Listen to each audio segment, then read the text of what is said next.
All right, so what can you tell me about digestion that you've learned so far? It's not a lot, so we wouldn't expect you to name a lot.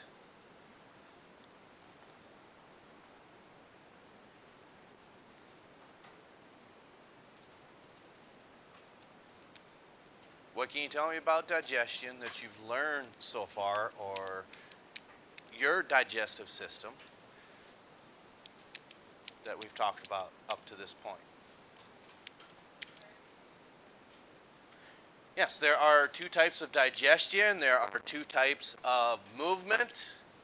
There are two sets of muscles that do that movement. What does that mean to have your digestion move through that alimentary canal? In other words, your mouth all the way through the large intestine and the rectum. What is that term called? Peristalsis. There's two types of muscles in your small intestines, a circular muscle and a longitudinal one. And what happens is that propels that down your digestive tract. Kind of picture a round or a bullet going down the barrel of a gun, because what that happens is, think about the Revolutionary War, where they're pretty good marksmen or people who could shoot their rifles and be fairly accurate. Well, yeah, to somewhat, but how had that improved about 70 years later in the Civil War? How had rifles changed between those two time frames? Something happened to the barrel.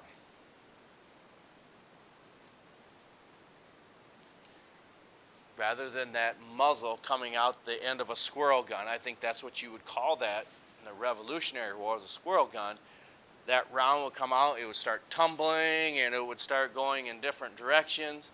But during the Civil War, you actually probably had your first set of soldiers that were known as snipers that were very accurate.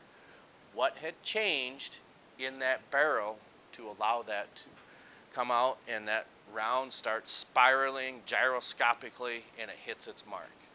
Something inside the barrel. Put grooves in it so it would spin.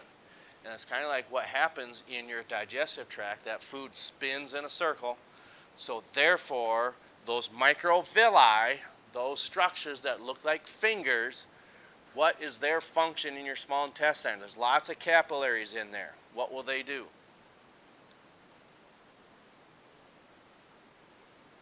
What about nutrients? Yeah, help absorb the nutrients. That's right. Okay, so we're still talking about the mouth or oral cavity. We'll have a surgery that we're going to start looking at here fairly soon, and what the surgeon talks about is just different things that the young patient would have to go through should this not happen. And one of the things that I think the narrator talks about is that can be a genetic condition. In other words, the chances go up if your mom or dad have a cleft palate or cleft lip.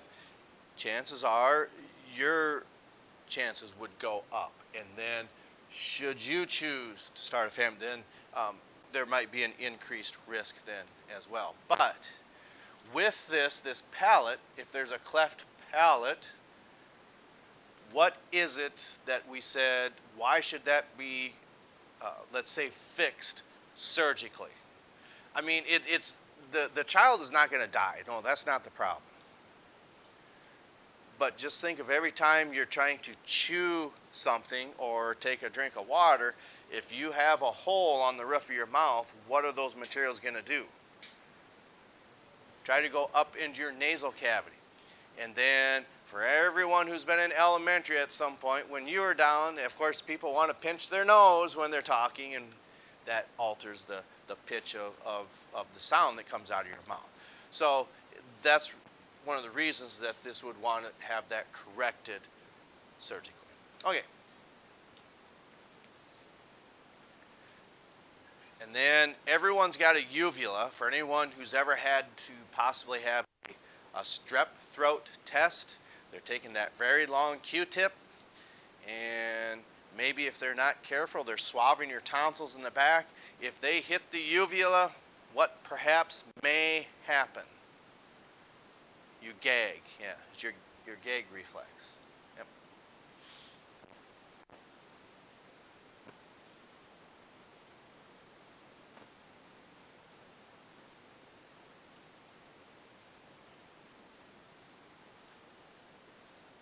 Does anyone have theirs gone? Tonsils gone. I think that's one of them things that, reason I'm saying this is trends change as far as maybe whether your family doctor would recommend having your tonsils taken out. Just like I think different surgeons change trends as far as when they're closing, not necessarily the wound, but the surgery site where that's taken place. Okay, what two different ways do you suppose an incision is closed with? You can use stitches, and you can use staples.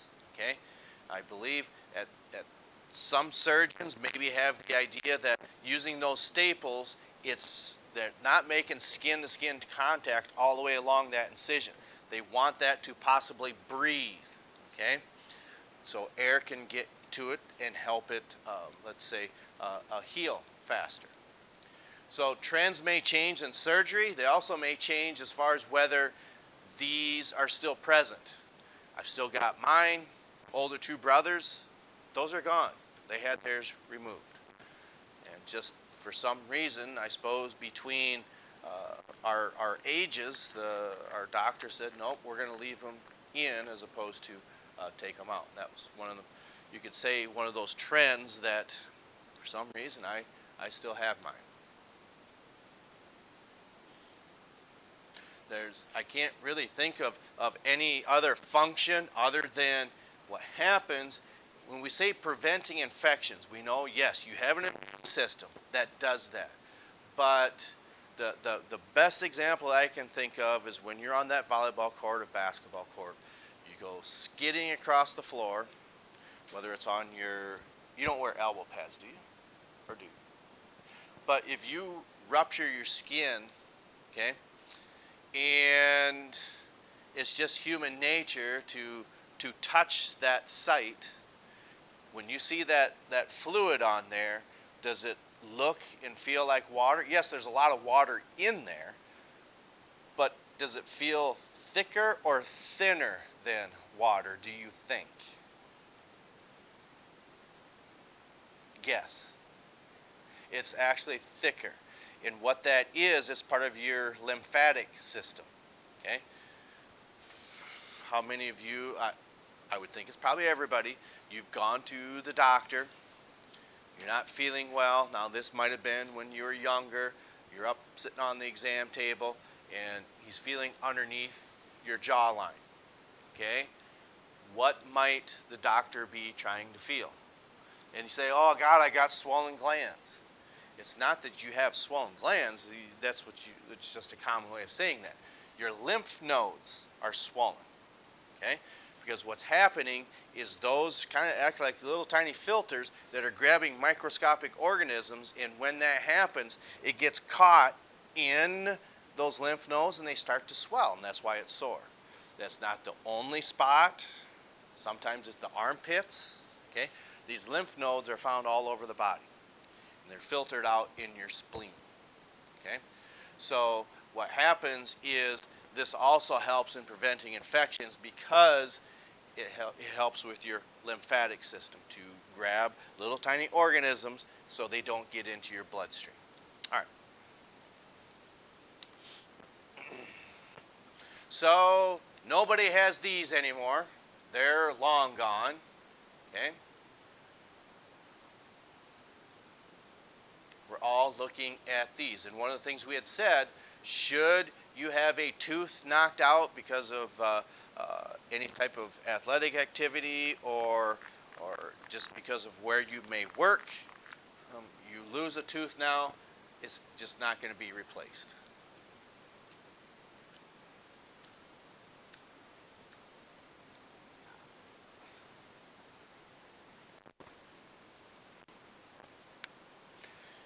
Have any of you had to, let's say, look after younger nieces or nephews, or I don't know, even younger brothers or sisters that are going through this process?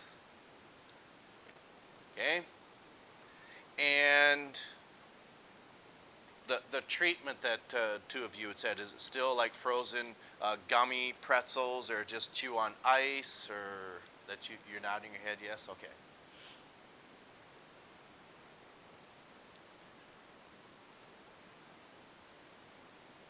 I don't think us as humans, we want to, if we could change that, if a person was going to decide to get married and then start a family, some of you people may already have that in mind.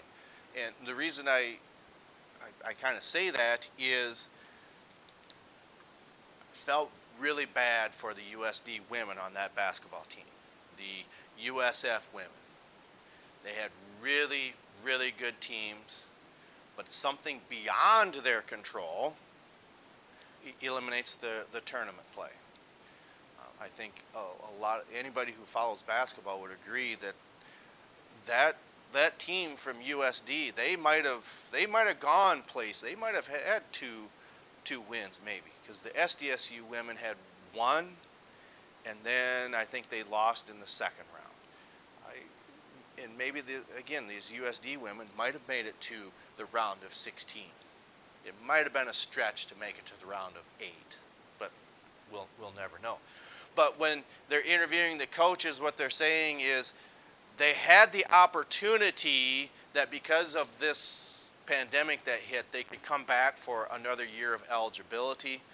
But what the coaches are saying, that's probably not going to happen, because these young ladies, they've graduated, they're ready to move on with their life. So, maybe they're already setting their sights on moving to a different part of the country, or some of them have already gotten married. I know, didn't that Duffy gal, she played the entire season. Wasn't she married when she played? Do you know? Have to ask Mr. Husby. He would know. He follows them Coyotes. I like up the road a little better. Yeah. And like I said, those women maybe they had in their mind, we want to get our job, we want to settle down, we're already married, maybe they're going to start a family. Maybe yes, maybe no. And I don't know. At one point in time, I think maybe you ladies, when you were younger, you envision what your wedding day might look like if you choose to do that. Is that the case? Yes? No? Don't know? If there's any nice guys out there. No. Of course there is. We got them all over this school.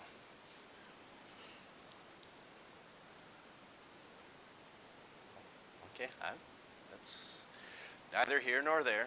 Okay, so what happens is, yes, these are lost. What's the going rate from the Tooth Fairy? Pretty good, or not so much? Oh, well, I hope not. Well, in your case, and even the youngest, I would think that these are probably starting right now too. Okay.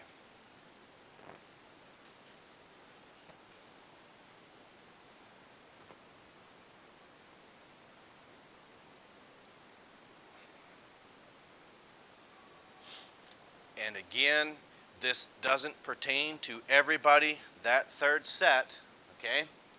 The reason we say set is really you have at least 4 molars that you wouldn't have to have. Some people have 8, okay? In my case, I've got 6. Again, one of the things, my top 2 wisdom teeth, they have not poked through. Dentist just keeps reminding me, as long as they're not bothering you, we're going to leave them. How many of you have wiped your forehead saying, "Phew, that I don't have to have these removed"? Because I don't know if it goes in the back of your mind. It was kind of like, oh, crap. The only reason I'm looking at yourselves because it was you and your sister at the same time. Was the surgery the same day? Were you talking to each other in the recovery room? I'm just wondering what I've never had to have that take place, so hallelujah. So going under general anesthesia, and I don't know what that recovery process is like, but I'm sure you probably don't remember, probably in a fog, don't remember much. And it's good that we have that ability to do so rather than having ether, because that compound is really unstable. When we say unstable, it's actually flammable. Okay? And that's one of the things that even some of your diesel trucks, okay, or some of your tractors, you actually inject ether into the block of there, and it lowers the compression rate so your truck or your tractor can actually start. Okay. I think, okay, so I think that's a good place to stop. We'll start with this video. I don't know how good the sound is. We'll just do the best we can, and then we'll continue on with the mouth tomorrow. Try to get to the salivary glands or saliva glands on Thursday. Your first evaluation then is on Friday. If I set this up here, the sound's a lot better. Clip them up above here. And even for you people in the room here, we just do the best we can. I think it's important because the surgeon does a good job when he's showing the surgery that you're doing the different parts of the mouth. Say why it's actually okay.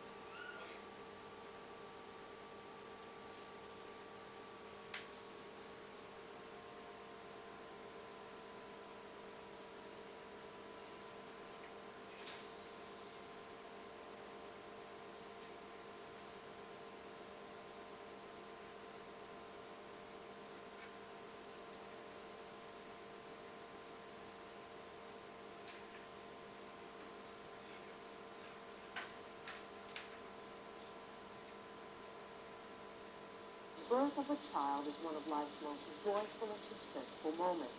Like most people, Shauna and Steve Lamb knew there were things that could go wrong, but never thought it would happen to them.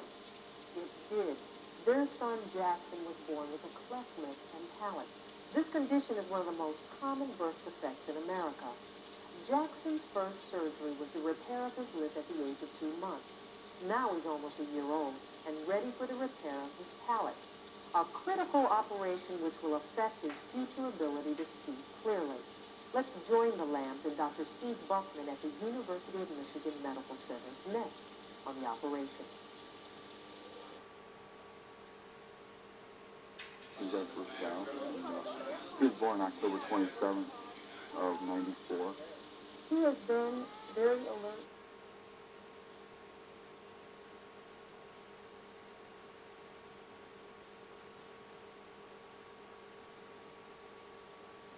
To care for a healthy baby, let alone now we have to make a choice for a plastic surgeon. And it's like, oh, how do we make the right decisions? Because these decisions are going to affect him for the rest of his life because it's a facial difference. When parents first have a child with a cleft, they usually do want to blame themselves, but sometimes things just happen. If the parent has the cleft lip, the odds of him getting it go up. And in his case, it would be 4%. So it certainly goes up significantly. However, it doesn't go up to 50% or so on. He's not sure. He's not sure. You want to come with me or just go back? A cleft lip really involves very much what people see. It involves how the lip looks. It can involve not only the lip, but the nose, and is a deformity that's quite apparent. A cleft palate is very much more functional, in that it's very important to separate the nasal cavity or the nose from the mouth. And in doing that, you stop fluids and food to going up in there, and it also allows you to speak much better without being either hyper or hyponasal, with the air either hypernasal going through the nose or hyponasal not going through the nose. Okay, so what we do is we open up the mucosa or the skin on the top and the bottom. We take the muscles that are sitting in the wrong place, put them in the center and bring them together, and then we close that over. But at the same time, we have to close the hard palate. Now that's a bony problem in that there's no bone there, but we don't put any bone in there. But what we do is we also cover that with this mucosa or skin that's inside the mouth. Jackson had his lip repair done at approximately 3 months of age. And I like to do it at that age, as opposed to very, very young, because the tissues seem to be a little bit more amenable to being put together. Then we have to decide when to do the palate. The palate has to be usually repaired reasonably early from a speech standpoint, because children begin to take on habits for the rest of their life at this very young age in the way that they speak. So you'd like to have the palate put back together again so that they develop normal habits when it comes to speech. First patient is a cleft palate child. Here at the University of Michigan, we tend to follow a team model in our care for the patients that have cleft lip and palate. There's a lot of support. There are nurses around, speech pathologists, orthodontists, oral surgeons, in addition to a plastic surgeon. But these children that do have a cleft palate or a cleft lip need to be followed probably throughout their childhood, perhaps of a few operations, to really get them back on track and to allow them to have as normal a childhood as possible.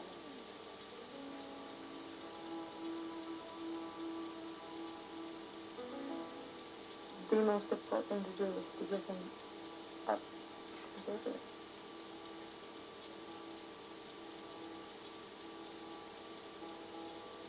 What happens is that little tyke is in pre-op first, and at that point they give them a little pre-med to make them a little relaxed, and then he's a little bit more likely to be able to come in with the anesthesiologist without crying too much if we're lucky. We usually let them bring in their little teddy bear or get a little lamb. And if the mask has got a gas that'll help put them to sleep a little quicker, and once they do that, then they have an opportunity to put the IVs in. Ultimately, they're going to intubate the child, which is to put a tube down into his trachea that allow the anesthesiologist and the breathing machine back there, the respirator, to work for him. And they'll give him gas throughout the case, which will keep him in a sleep state so that we can do the operation. This is a Dingman mouth gag, and it was named after Dr. Dingman. And you'll find that a lot of things in surgery are named after famous doctors.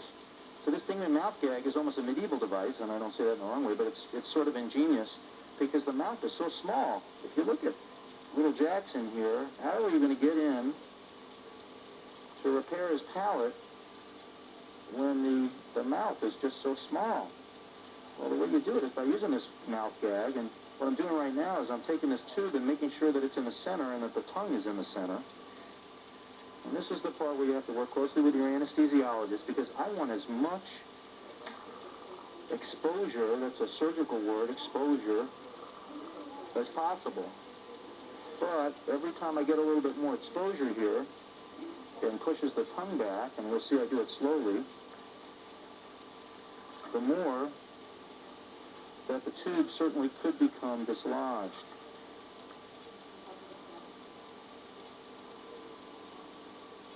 And there you go. Everything's open, and you really can see in there significantly. First, let's look at the anatomy of a normal palate. The front half of a normal palate is bone underneath. This is called the hard palate. From the point the bone ends to the end of the roof of the mouth is referred to as the soft palate. This soft palate is composed of 3 layers. The oral layer of skin, a layer of muscle, and the nasal layer, which lines the nasal cavity. Jackson's palate has a wide cleft, which means both sides of the palate never came together. He is missing the bone of his hard palate, and the muscle layer of the soft palate is in the wrong position. To close this space, I will first dissect or free up each layer. I will suture the nasal lining to meet in the middle. I'll attach the muscle together, and then I'll join the oral layer to complete a 3-layer closure of the palate. This is the open area of the palate, so we're really getting a very nice view now of the palate itself and and the cleft. What you have here is the back of the throat here, and here you have the front of the throat up in here, or the front of the palate, I should say. And here you have the baby's left side, and here over here is the right side. So you have a split right down the middle, and back here is a bit of tissue. Can I have a sponge, please? And that tissue looks a little bit rugated. I guess rugated means wrinkled. And those wrinkles back here are the adenoid area, and that's lymphoid tissue.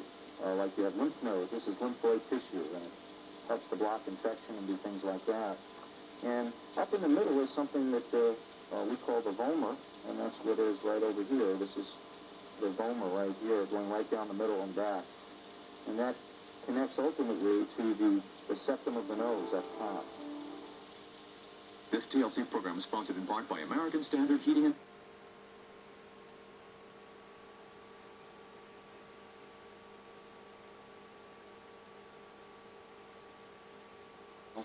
We're going to then separate that away from the bone and leave that in the middle so that we can close the hole.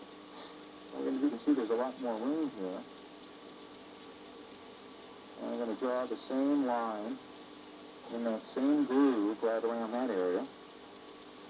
And I'm using this little marking ink called methylene blue. So it's right around that tuberosity again to give us an idea where we are there. Then what I'm going to do is, that's the one side. The other side is the middle or the medial side. So I'm going to hold this punching bag and we're going to draw a line right along this punching bag here, right up against the border of the nasal side. That's up in here. The nasal side's back, but it's going to be up in the nose, and this is the oral side. So the side just up front, or out, is the oral side, and the one we're going to close back is the nasal side. And there's a little bit of a difference between the tissue. There's a redder color to the part that ought to be up in the nose. And I'm using that border between the redder color and the paler color to tell me exactly where to make the cut here.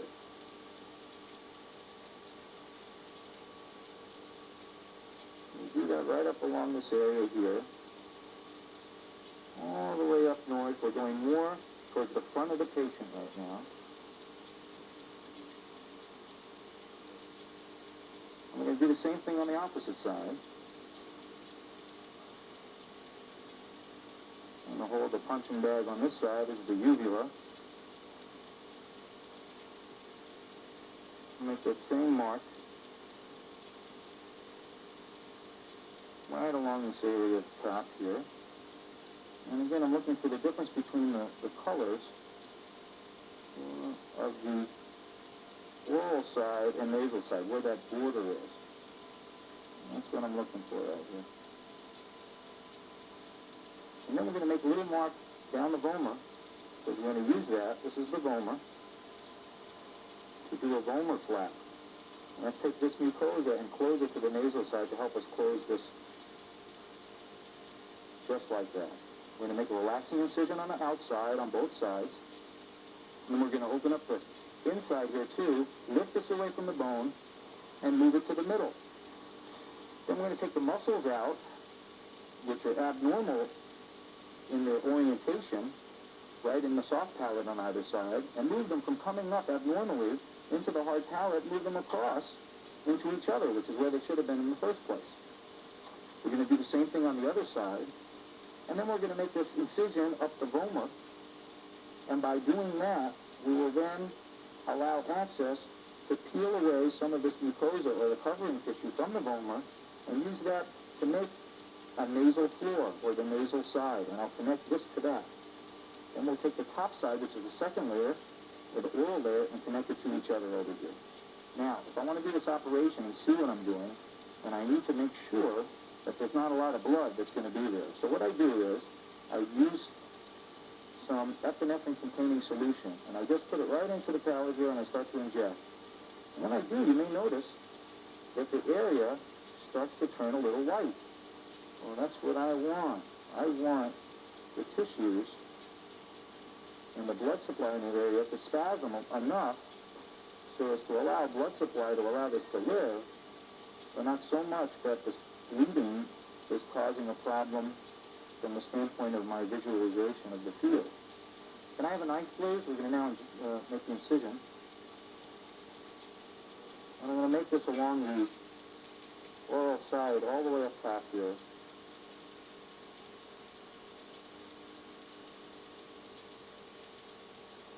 And as I do, you can start to see some of that bleeding that we were talking about. Suction.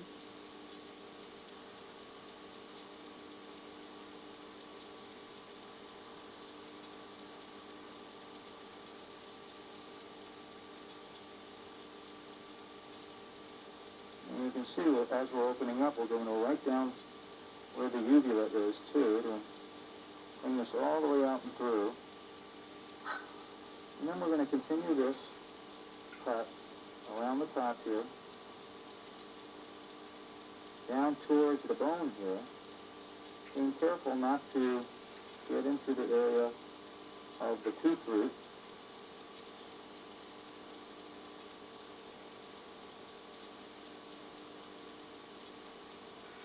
And come around this maxillary tuberosity. Okay, suction. These are the front two teeth at the top of the screen here. And you can see that the thing out there goes on either side of it. And again, every once in a while I'm going to put some pressure on the area because I want as little bleeding as possible. Now, what I'm going to do is dissect between here and the bone, and when I do that, this should start to relieve the periosteum a little bit away from the periosteum is the lining of the bone. And I'm right down to the bone, and I'm making sure to score or the cut around that area of periosteum. There is a large variation from case to case as to the amount of tissue that I have to use. And Jackson here has got a very wide cleft, so it's a very bit of a more challenging case because even after injecting, these two are not coming together. And it means I'm going to have to do a significant amount of dissection on either side of this cleft to move these tissues into the appropriate position because I have a lot more ground to cover. This is really a huge big hole here, and this hole needs to be closed. But for me to do that, I have to take this side and that side and lift them up and bring them together. And if you have a bigger hole, it's a little harder to close. What I'm going to do now is I'm going to put in a Blair elevator, which is a hockey stick elevator. Looks like a hockey stick. And what I'm going to do is I'm going to get down onto the hard palate here. I'm going to go back and forth to make sure I'm on the bone where I want to be. And once I've done that, I'm going to sneak up under here, staying on the bone the whole time. And I've made my little scoring incision.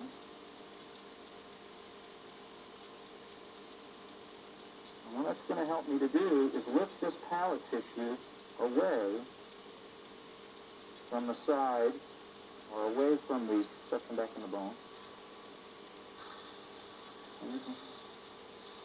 Away from the side of this palate right here. And we're opening up another pickup and a knife. The little area that I scored before is not completely open, but we're going to try to go according to the areas that I've scored. And here's the palatal tissue lifting away from the bone. There's going to be a transition between bone and soft tissue, and that's where we're getting right in here. We're getting transition zone. There are muscle fibers right back here. Here's the bone, and the bone ends right here. And when it ends, I fall off the bone. There are muscle fibers. Now, those muscle fibers are abnormal. They're actually, well, they're just abnormally inserted. They shouldn't be coming up here. They should be going across the palate. And what I'm going to start to do is not only free up this area here, but start to free up the abnormally oriented muscle off the back of this bone here. And I'm scraping some of that muscle off of the end here, so it'll be a little easier for me when I do my dissection. I'm scraping down the bone to scrape off all the insertions of these muscles that go around in this area here. Okay, so pretty much for this side of it, we're okay. I still have to do my dissection on the soft palate and get that ready on that side. And what I'm going to do is continue the dissection now on the soft palate. we'll take a bit of a scissor here to open up this area.